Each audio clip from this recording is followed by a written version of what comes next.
G'day viewers, well I think I've gotten some good ideas here. To resemble this connector, I've got some thick copper wire off my meters.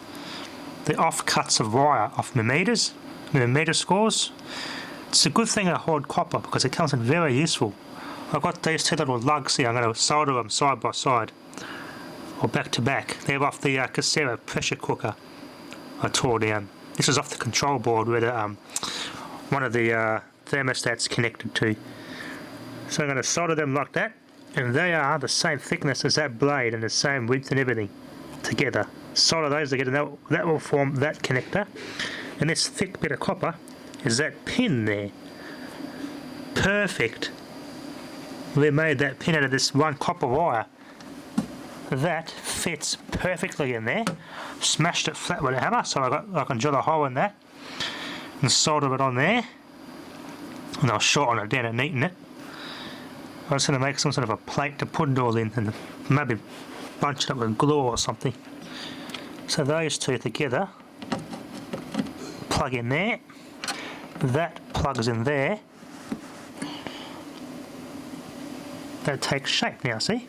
It's a bit of firm, that goes in firmly too. I've got to neaten the end of it up. That goes in pretty hard. About as hard as this one here does. It clicks in firmly, so perfect. I just got to somehow make that into one piece once it's all done.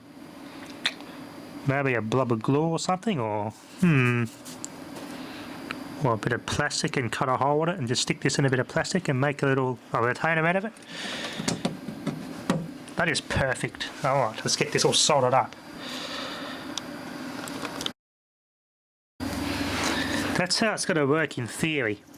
Something like that, if I can jam that inside this here and stick that in between it, or something, the other one in between it, and just glue it in. Maybe that'll work, this old connector off the Panasonic Blu-ray surround system there I got. That's why I never throw things like this away. I think that'll work in there. I'll just glue it in the side that, cut this end off, jam that wire once it's all soldered inside here, and just forcibly put it through and glue it in, and jam this connector in this gap, or just glue it to the side somehow. That may work alright. I think I'm onto something there. Very firm connector. That one has got a good connection. I've sharpened it to a point and everything, just like the original one. That's a very good fit in there. MCM Australia. Yeah, proprietary plugs. Australian made. Yeah, since they don't make them anymore, we're going to have to make our own. So, now to solder it and stick it together, I suppose. Not so hard. Here's what I came up with. How good's that? Beautiful. There is a slight twist to it though, but it works. Oh, I've got to separate glue it all together and just snip this corner off and she's perfectly good to go. Alright, let's glue it together. Okay, viewers, the glue's all dry. How good's that, eh? Very creative, aren't I?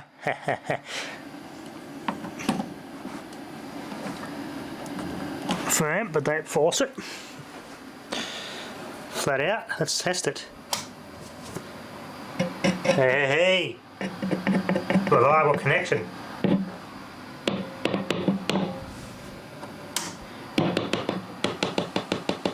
Wow, capacitor's good.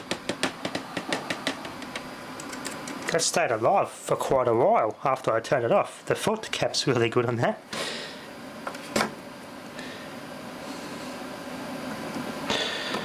Alright, I'm going to enjoy my classics on this now. Now that I've got my new connector made up.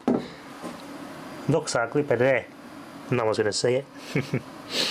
Beautiful, absolutely beautiful. My homemade Australian-made connector from scrap parts. How good was that, eh? It's all been set in cyanoacrylate super glue adhesive. That's not going to come apart now. Beautiful. Anyway, viewers, that'll be enough for now. Thanks for watching.